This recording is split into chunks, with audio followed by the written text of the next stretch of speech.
How do you know if somebody is your soulmate? Now, this is a really interesting question that I'm about to share. There are different details in this particular question. First of all, what is a soulmate? Where does this idea come from? Is a person guaranteed to always meet their soulmate? If a person gets married, is that their soulmate? These are a whole list of questions that I'm going to deal with by explaining the basic concept of a soulmate according to Kabbalistic tradition as well as according to many Jewish traditions as well. Before I begin, I want to ask you a personal favor. If you haven't done it yet, I really appreciate if you'd click the subscribe button right below this video. And once you hit subscribe, there will be a bell. Click the bell. You will be notified every time that I share a new video.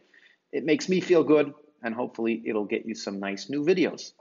Now, what is a soulmate? Well, let's go back to the beginning in Genesis. In Genesis, Adam was alone, and it actually says, God saw that it was not good for man to be alone. Let's make a helper for him. Okay, so this is the basic origin of the idea, is that a man shouldn't be alone, and therefore there needs to be someone else, a partner in this relationship. What happened is that Adam was then kind of put to sleep. This is what it says in the Bible. He was put to sleep, and a part of him was pulled out. As a matter of fact, it says it was one of his ribs was pulled out of him, and from this, God grew a woman. As a matter of fact, in the word woman in Hebrew is Isha. Isha is very similar to the word man, which is Ish. And the reason a woman is called Isha is because she was taken from the man. She was part of the man, and then she was separated.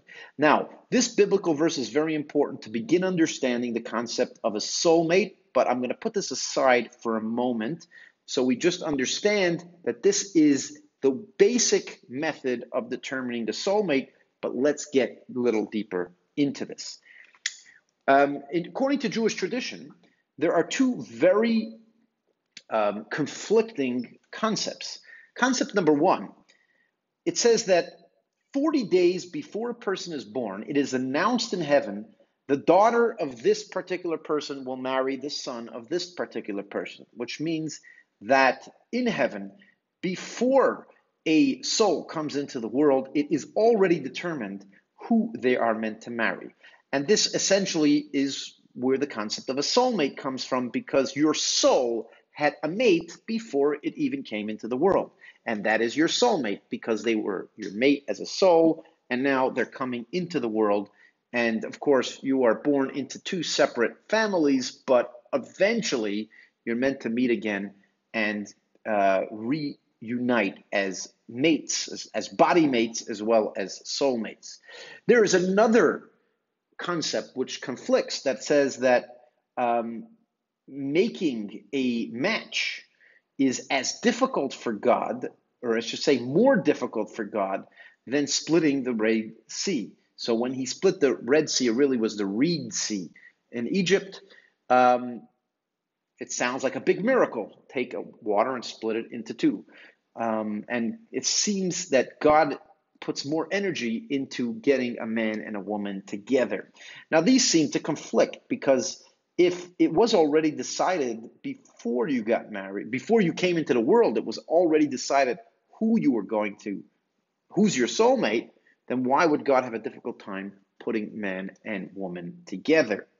Now, it is explained that not always do you end up marrying your soulmate. Not always do you get together with your soulmate. Okay? And essentially, a person has a soulmate, which hopefully they will meet, marry, and live forever. But it is entirely possible that that will not happen. Now, some rabbis seem to suggest that this never happens. It's not true according to Kabbalistic traditions. I'll even give you the quote that I've seen this. I've seen this in the Reishis Chachma. It's officially called a Musar text, but it's more part of the Kabbalistic tradition. Over there it writes that if a person is worthy, they will meet their soulmate and have this great relationship with their soulmate as the other half of their soul. But if not, they can definitely meet somebody else, think that they're a soulmate, get married to the person, and this can cause all sorts of difficulties. Hence why, if you are being put together with a soul that is not your soulmate, it is extremely difficult, and God kind of has to fight to get those two people together.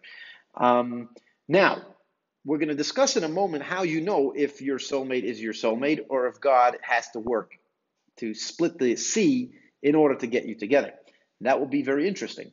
So please hold on. But before we get to that point, it is important to know that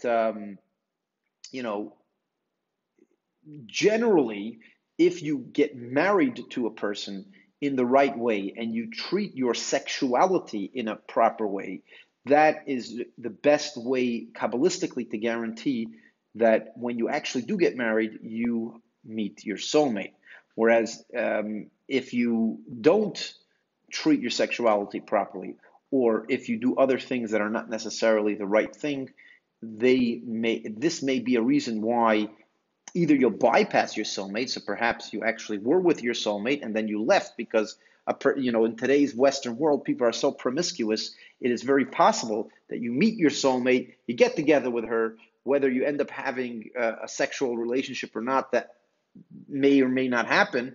But because you just kind of move on to somebody else, you didn't even realize that you met your soulmate because you didn't pay enough attention. Okay, so that's one of the ways that could happen. Some people try to argue that there's no biblical source for this.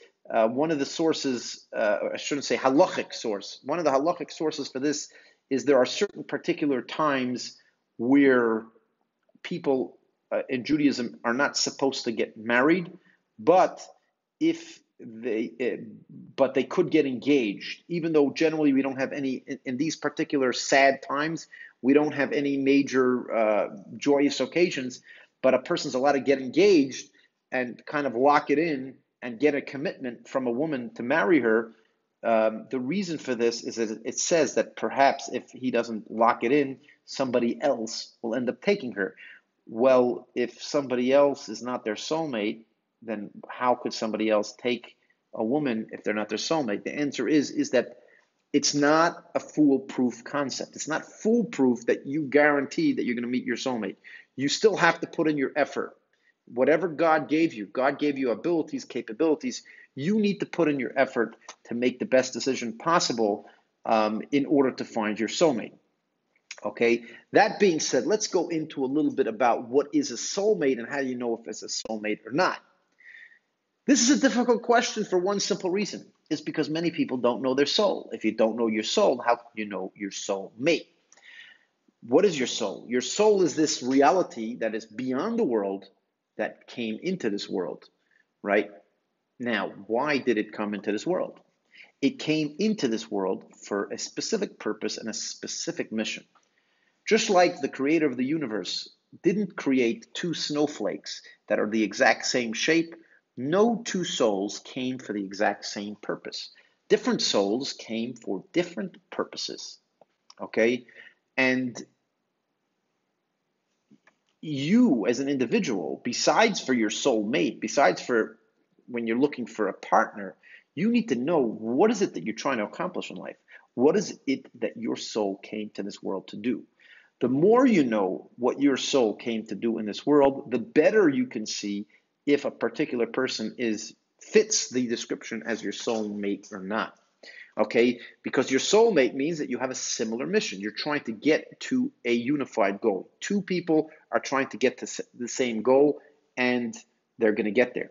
Now, I'm going to deal with a few practical relationship situations. Relationship number one, you have some people who have really sweet, nice relationships. Okay, and then you have some people that have very argumentative relationships. And it is very stereotypical that many people think that, oh, if you have this nice smile relationship, yes, honey, hi, honey, I love you, right? Some people think that those relationships are the good relationships, and that means you must be soulmates. But when two people are arguing all the time, That's not necessarily a good relationship, and perhaps they must not be soulmates. Let's remind you about Adam. Adam and Eve were soulmates. Eve was created out of Adam because Adam had his soul and his body had a particular mission. His mission was the first man of the world to set the tone, set the pace for the rest of humanity, and so was she. Okay, that was their mission in life. They got together, they brought more humans into the world, they taught certain things and to the world, etc. So that was Adam and Eve. They had their job, they had their mission, and they worked together to get there. They're meant to help each other get to their mission. Now, sometimes you could have what I call a dead relationship. A dead relationship is when you essentially maybe even get along with the person, but you don't really feel that the person gets you to any particular goal. You don't feel that necessarily the person helps you get to any particular place in life, other than the fact that you have somebody to hang out with when you are alone. Now, again, you have the concept from Adam and Eve that Eve was created so that Adam should not be alone. Okay, so you do have that concept. So you have somebody that prevents you from being lonely, but that might not necessarily be the person's soulmate. Okay, now I wanted to say that doesn't necessarily mean that a person should divorce a person who's not their soulmate, or break up with somebody who's not their soulmate, because, says who? I mean, a person, besides for the fact that a person has one soulmate in the world, a person might not meet that person right away. They don't know when they're going to meet that person. It could be they'll meet them when they're younger, could be they'll meet them when they're older, and it could be that a particular person that you are in a relationship with, even if now they don't seem to help you get to your life goals, it could be because you still need to figure out your goals, and it could be that she still needs to figure out their goals. So it could be that she needs to develop, it could be that he needs to develop. It's not necessarily a sign that a person's not a soulmate if you don't see. It is a sign, I should say the opposite way. It is a sign if you know clearly what your goals are in life, what your mission is in life, and your soulmate helps you get there. That is a good sign that they are your soulmate. It's very hard to have a sign that they're not your soulmate. I would say the only real way to suggest that a person's not your soulmate is if you know your mission in life and that person clearly drives you away from that particular mission, to the extent that they make it impossible for you to get to the mission. And I want to give a few disclaimers in that particular statement. Okay. First of all, some people are more motivated when they have somebody trying to pull them away, right? And so it could be that your soulmate was built to try to pull you away because that's going to pull you closer to your mission. Whereas if you don't have somebody pulling you away, you won't necessarily be as motivated and as driven to get to your mission, right? So again, that's why I say an argumentative relationship is not necessarily a bad relationship if those arguments are actually getting you somewhere, and you look back and you say, you know what, I disagree with everything that the woman says, or I disagree with everything that the man says, either way. But at the end of the day, because of those arguments, I am smarter. I am able to understand things better. I'm able to be more productive because of those conversations. Then, on the contrary, that is a very good sign of a good relationship, right? I know some people feel that if you're fighting all the time and it's horrible, even if it's painful. Sometimes you're arguing all the time and it's painful, but sometimes that pain leads you somewhere. And that's where you need to be looking. Is it leading you somewhere, or is it destroying you as an individual? That's really where you look at in a relationship to determine if the person's is your soulmate, isn't your soulmate, or somebody you shouldn't be with. Obviously, if somebody is preventing you from doing what you need to do in your life, it's not necessarily the best idea to stay with them. But if the person, you don't necessarily see how the person is helping you, that's when, I would say, I'm not sure if the person is your soulmate or not. Now, if a person's not your soulmate, let's just say we can determine for a fact they're not your soulmate. Does that mean you shouldn't be with them? Well, I said a little earlier as well. It is important to know that a man should be with a woman on a regular basis. That is the way creation was made, so that a man shouldn't be alone. It's also the general structure of a human psyche is that there should be some type of family unit. And it could be that it's not necessarily the time for you to meet the soulmate at that particular time, but perhaps in the future, or perhaps you already met the person, whatever. Another interesting thing in Kabbalah, before I leave you off, I want to leave it actually says in the same quote in the Reishis Chachma, it actually mentions that if a person does not meet their soulmate, they will not end up doing their mission in their life. So doing your mission in your life has a lot to do with you meeting your soulmate, and it is extremely important that you try your best to figure out your mission and to try to find a soulmate that will be with you in that mission. Another thing I want to end up with is that in today's promiscuous society, if a person's having multiple partners back and forth, it's very, very difficult. It makes things complicated. And according to many traditions, that's really where you break with the soulmate, is when a person is not properly, how should I say it? They're not respecting sexuality the way it should be, which is about a soulmate bonding with each other. And therefore, they're punished by having to live without their soulmate. And perhaps in such a case, you already met your soulmate, or you will meet your soulmate. And it could even be that you'll meet your soulmate, you won't even marry her or him, right? It's very possible. It's not necessarily, when we said that you need to meet your soulmate to accomplish your mission in life, doesn't necessarily mean that you have to marry them. You could meet them and not marry them, and that gives you the boost to get to your mission in your life. Of course, the best situation is always to be married to the person who's your soulmate. But again, because of your faults or because of certain things that are happening in today's world, that concept could be broken. And that's an area where it gets complicated. Before I go, I just want to say one last thing, okay, is that the way I see it is that when a person's in a relationship, right, they shouldn't, or looking into a relationship, they shouldn't necessarily be thinking about, let me find my soulmate. I find that very toxic and a big problem because, they're not perfect and therefore they're not my soulmate. That's not necessarily true. That's a big myth, is that you're going to find your soulmate and you're going to find the perfect person that's going to have no problems whatsoever, and you're going to click and you're never going to fight, you're never going to argue. That's not necessarily true. On the contrary, very often your soulmate is a person who you're going to fight with more than anybody else because you're both trying to get to the same goal, but of course you're two different people on two different paths trying to go in the same to reach the same goal, and therefore you're going to argue. Like very often, personally, I can tell you that some of my biggest arguments were with my brothers and my family, is because our brains think so similarly that, when we know what each other are arguing, and we nevertheless argue even more because we have similar minds.